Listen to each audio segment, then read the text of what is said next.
맛있는 키조개 크림 파스타 재료로는 키조개를 우선 손질해서 이렇게 준비를 해왔고요. 기호에 맞는 해산물을 더 추가하시면 더 맛있겠죠. 그리고 나서 채소로는요, 어울리는 채소로 이렇게 양송이 버섯이나 브로콜리 정도를 넣어주시면 되고요. 그리고 스파게티 면과 함께 올리브 오일, 파마산 치즈, 그리고 소금과 크림 정도를 준비하시면 준비 완료입니다. 네, 이렇게 마트에서 손질된 키조개도 맛있지만요. 이렇게 생으로 키조개를 구매하게 됐을 때 손질하는 방법을 간단하게 알려드리겠습니다. 이렇게 아래쪽에 입이 벌어진 부분을 따라서요. 칼집을 살살살 넣어가면서 조개를 벌려주신 후에 숟가락 등을 이용해서요. 한쪽에 들러붙은 관자를 떼어주시고 그리고 이렇게 조심스럽게 내장과 분리하신 후에 관자에 있는 막을 제거하고 사용하시면 됩니다. 네, 오늘 이 키조개 크림 파스타와 어울리는 약간 두꺼운 링기니면을 준비했는데요. 재료 손질하기 전에 한 7, 8분가량 삶아보겠습니다.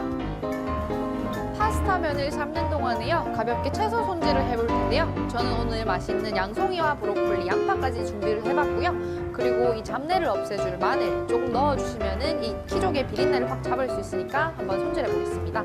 네, 채소 손질이 끝났다면요. 7, 8분 정도 잘 삶아진 파스타면을 먼저 건져보겠습니다.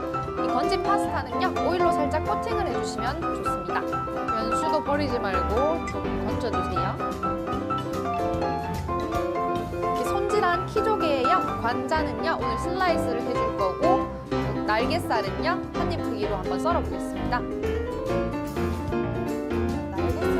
모든 재료의 손질이 끝났다면요. 팬에 올리브 오일을 두르고요. 이게 마늘과 고추를 먼저 볶은 후에 채소를 볶아보겠습니다.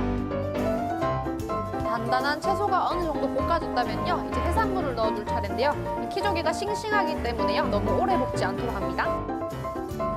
해산물도 이렇게 적당히 볶아졌으면요. 아까 준비해둔 면수도 한 2스푼 넣어보겠습니다. 이제 해산물도 적당히 익었다면요. 생크림을 넣어볼 텐데요. 이렇게 체다 치즈도 넣어서 같이 녹여보겠습니다. 저렇게 하면 진짜 고소하거든요. 체다 치즈까지 녹여준 후에요. 기호에 맞는 파마산 치즈와 소금으로 간을 하고 이제 파스타까지 끓여주면 완성입니다.